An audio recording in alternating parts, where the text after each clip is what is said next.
One of the great tragedies in contemporary worship is the loss of great hymns like those we've been posting of Ambrose of Milan that were written in the 4th century and were used in Christian worship for centuries after that, but have sadly fallen into disuse both in corporate worship and also in personal devotion.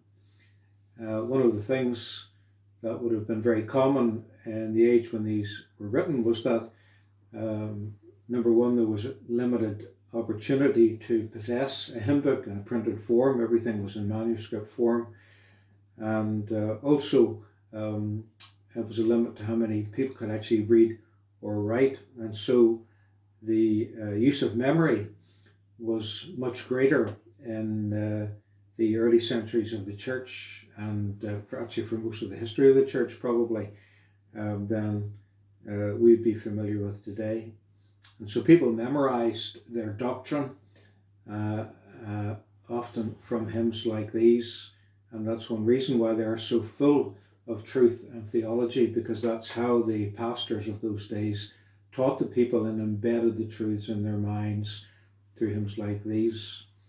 And today's hymn is one that was attributed to Ambrose for a long time, and then was disputed, but it was certainly written about the 4th or 5th century, and it's the Te Deum Laudamus. It was for centuries the most popular and the most sung hymn outside the Psalms in the Western Church. And it celebrates the glory of God, Father, Son, and Holy Spirit. This particular version is a translation by Charles Wesley of a section of that hymn, and it's a really brilliant translation. And it's a great example, again, of a hymn that's almost never sung today in contemporary worship. But not only is it not sung, it's mostly unknown.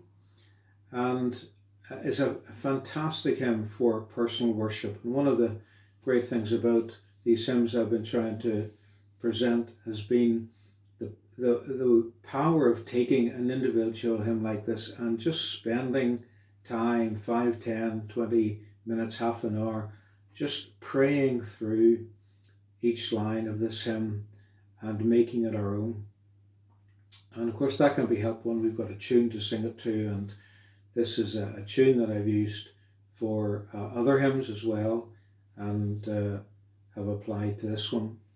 I believe I posted this about maybe 4 or 5 months ago under another theme, but I thought, following the theme of hymns by Ambrose and the ancient Latin Church, and the theme of God's attributes, it was fitting to do it again.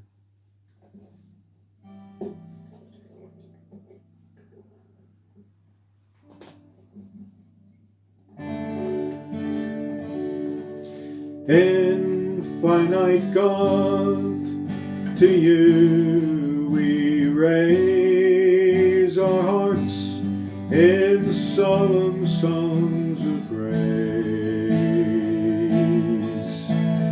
By all your works on earth adored, we worship you, our common Lord.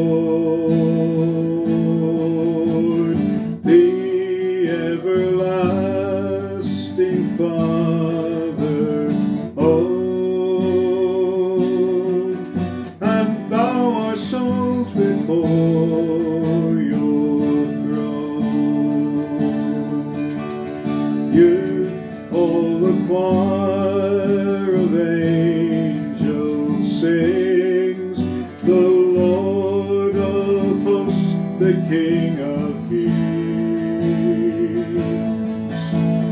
Angels proclaim your praise aloud, and seraphim shout the Triune God. And holy, holy, holy cry, your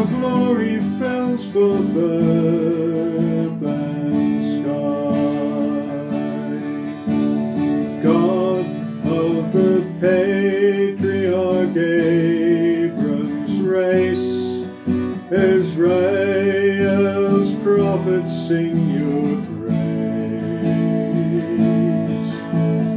The holy apostolic band in highest joy and glory stand,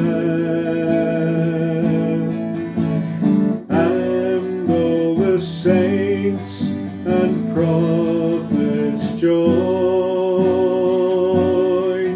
to extol your majesty divine. Head of the martyrs' noble host, of you they justly make their boast. The church to earth's remotest bounds, her heavenly founder's praise resounds, and strives with those around the throne to praise the mysterious three in one. Father of endless majesty, we praise your love eternally. Your true and only Son, adored, equal